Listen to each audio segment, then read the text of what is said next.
I want to ask you just quickly, the film director Olivia Wilde has a new movie out, which she says is based on you, this insane man, this pseudo-intellectual hero to the incel community. Incel being these weirdo loner men who are despicable in many ways. Is that you? Are you the intellectual hero to these people? Sure. Why not? You know, own it. People have been after me for a long time because I've been speaking to disaffected young men. You know, what a terrible thing to do that is.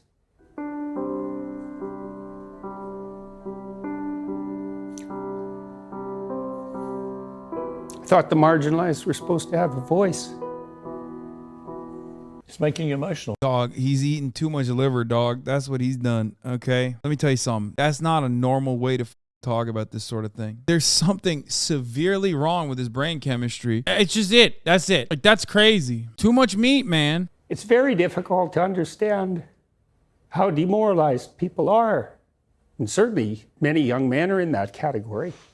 And you get these casual insults, these incels. What does it mean? It's like, well, these men, they don't know how to make themselves attractive to women who are very picky, and good for them. Women, like, be picky. That's your gift, man. All these men who are alienated, it's like they're lonesome and they don't know what to do, and everyone piles abuse on them. When she said that, Olivia Wilde, it stung you, didn't it? I saw the reaction. By that time, you know, that as far as this is why Andrew Tate was so dangerous, dog. After a certain point, like when your brain is so fucking irreparably harmed by the benzo plus like all meat diet, even the most diehard incels are gonna look at a dude who's like crumbling and crying and shit and go, yeah, that's too much for me, dog. I think that's like a little bit too much. You're like crying. That's weird. You know what I mean? Whereas like Andrew Tate at least is like, I'm a top G. I never cry. Crying is for pussies. You know? In a weird way, he's not toxic enough. When Olivia Wilde made those comments, the first thing I did was go look at the preview for her movie, which I quite liked. I thought I would go see that movie probably, and perhaps I will.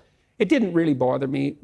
Bro, you're crying, dude. You are crying. What the fuck? You've been so controlled today, and yet in that brief moment, you got very emotional. Why? It's really something to see. He's crying for the incels, man, the disenfranchised. Constantly. How many people are dying for lack of an encouraging word. 26 months later. And how easy it is to provide that if you're careful. You know, give credit where credit is due. And to say, damn, they're zooming on his face, dude. Nerds on the internet are the most oppressed, marginalized group, especially nerds on the internet that fucking turn around and say that like black people deserve less and they're getting too much of the podium and shit. Those are the people that are the most marginalized. Why are they marginalized? Because they can't even say their ideas openly. Their video games are being taken away from them, where the video games now feature like black characters, you know what I mean? Female characters. Back in the day, video games were not political. Now they got political characters like that. It's really fucked up. How can he have so much sympathy and empathy for like incel dudes, right? And talk about them as though they are like the most marginalized people on the planet. And there is a level of that, especially because like a lot of these dudes are neurodivergent, right? Like there's a lot of incels that have like not the best mental health, all this shit, right? There are degrees of marginalization occurring with respect to these incels and shit like that too. But having said that, how do you have that level of fucking sympathy for those, right? Which I have some level of sympathy as well, and I talk about it all the time. But then when it comes to like a trans person, you're like, no, what your doctors are doing are butchering you. Like, that's crazy. You are overall such a horrifyingly awful human being when it comes to like other forms of marginalization that it's like impossible for me to take you seriously when you are talking about fucking incels and shit. People who are asking like about the authenticity of this, right? I do think it's authentic. I think his tears are real. I don't think Jordan Peterson is like, you know, good enough of an actor to fake cry about shit. I think those tears are very much real. I do also believe that his brain is broken. I think that's the reason why he's like crying real tears when he thinks about like a white weirdo kid who's like in these fucking forums writing about like Pokemon's underwear or whatever is like the real victim of society. You know what I mean? Like those are the real victims. Jordan Peterson's like ideal world. Those are the only people that are victims. You know what I mean? Like Leafy is here fans and shit. And I think that the reason why he feels that way is one, because he understands like where they're coming from, and two, because his brain is broken. Do you believe you're a net force for good? Net? Yes. In all the details, probably not.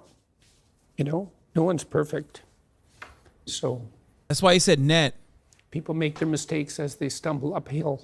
Jordan's been a fascinating interview. Bro, he is weeping. There's like snot coming out of his nose. This is like, how are you gonna tell me if he's like crying real tears or not? Also, it's infinitely funnier that he is crying real tears. I can't be alone in this, I think. Like, I do. Here's what I think, okay? I think incels do deserve sympathy. Controversial take, I know. Everyone does. I try to lead by empathy all the time, but there's a level to it. My empathy for you stops the moment that you start attacking other people, especially other people over their inalienable characteristics, especially attacking people over like preconceived notions that you have about their about like whatever kind of weird stereotype you have of them in your head. And incels oftentimes are attacking a lot of other people, including myself, regularly. That's my take. That's why, you know, you catch me in a good moment and some fucking weirdo is saying like the most unhinged shit in my chat, I'm still going to try to be like, listen, man, you can change, you can get better. I know that's going to fall on deaf ears because that person probably thinks, because of all of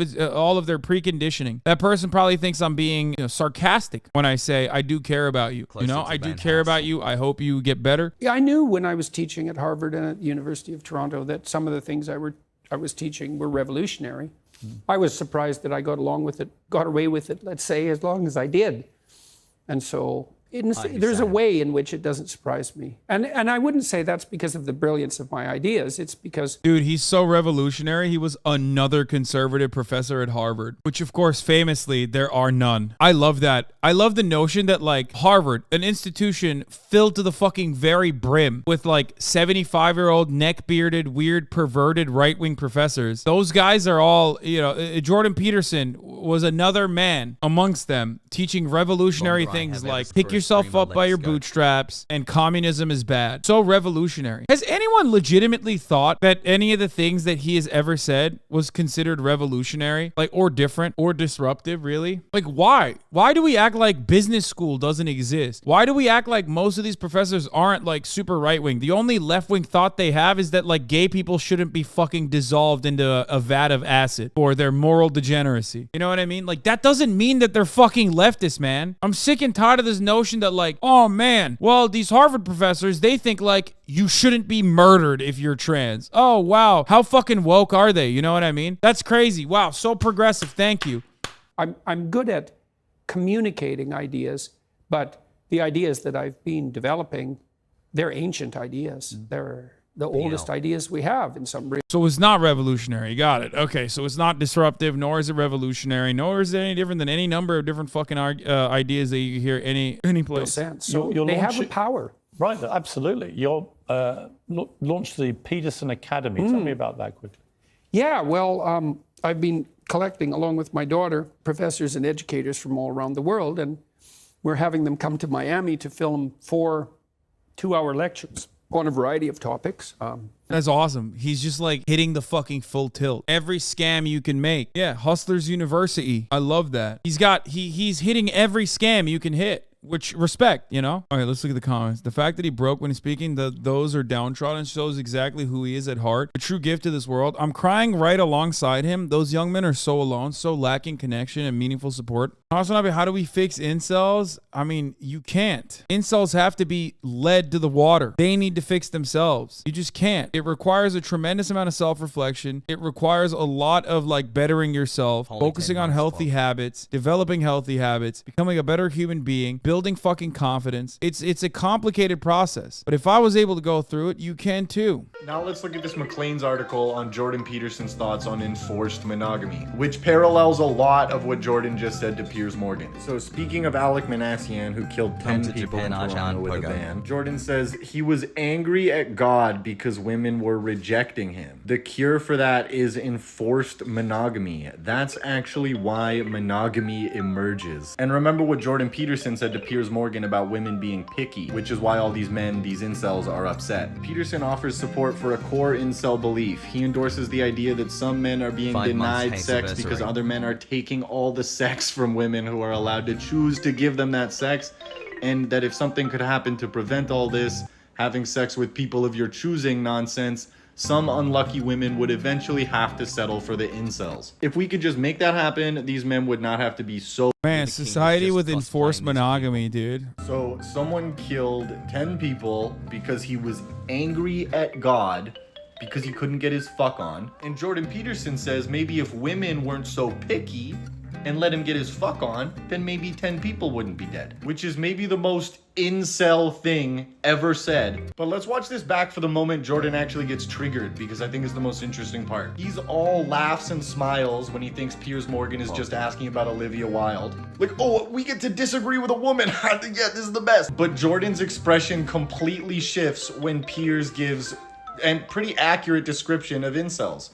I want to ask you just quickly, the film director Olivia Wilde has a new movie out, which she says is based on you, this insane man, this pseudo-intellectual hero to the incel community. Incel being these weirdo loner men who... Oh my God, it's true. His face does start changing. At first he's like, oh, this is great. We're gonna shit on Olivia Wilde. I guess she was wilding out, you could say, as the kids are saying nowadays. And then it slowly starts to shape like despair, or aware, sorry. Yeah, like that emote. We gotta run it back. Look. Hero to the incel community. Incel being these weirdo loner men. Oh my God! I love that. Thank you, Jordan Peterson. Yes, thank you. Please give us more of that. Bonus Ben Shapiro. Ben Shapiro complains about Lizzo taking an instrument that speaks to the sort of gentility of America's founders being brought into a context that is vulgar. The vulgarization of America's history. The one that actually made the rounds, however, was her twerking. Because it is the contrast. That's the whole point that they are making. And commentators were saying this. It is the contrast between Lizzo, a significantly overweight African-American musician, right? Because the idea is that it's groundbreaking for an African-American musician to play James Madison, one of the... Wait, but I don't understand. Like, what is he saying? It's groundbreaking for, someone who's thick to twerk? Because that part is not necessary. What? Does this dude live in a fucking cave? What is happening? Punish Ben Shapiro. One, the beard doesn't look good. Okay, shave it off. I know I joked a lot about Ben Shapiro, like, not being able to grow facial hair. And I suspect some of my disses have made it to him. And he's like, look, I'm putting a lot of Rogaine on here to make sure that it does grow. I can grow a robust and thick beard. It literally looks like when you're a kid and you like take the beard clippings of your dad and try to like paste it on your face. That's what his beard looks like. Founders of the Constitution to play his flute. That's the groundbreaking aspect. But really, it isn't even her race, right? They tried to make it about her race. It isn't really her race, because I'm sure that if they had wanted to find a better flautist who is black, then a better flautist. The integrity of the flautists are under attack. Lizzo, I'm sure that there are many black flautists who are significantly better than Lizzo, right? They play in orchestras around the world. I'm sure they are wonderful. Understand it's the twerk. It is about the twerking. The story is solely and completely about the twerking, which is why you didn't see the first video. The first video has a few views. The one of her playing very nicely in the Library of Congress while dressed somewhat decently. It is the second video where she is twerking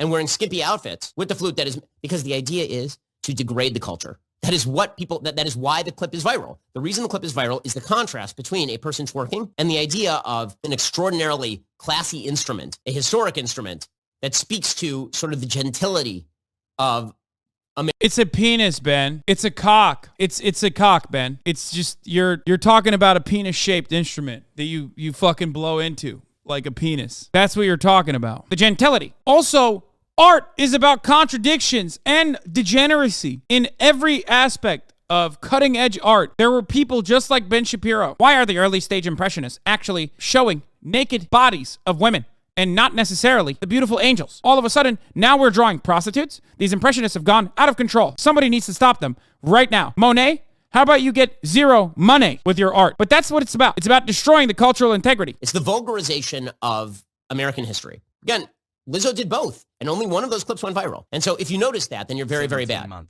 If you notice that, then this means that you're some sort of racist, or it means that you don't want black people playing the flute or something. No, I just don't want people twerking with historic instruments. Why? Why? Who cares? Fucking dork. Oh my God. Why are you so triggered by this? Jesus Christ. Who cares?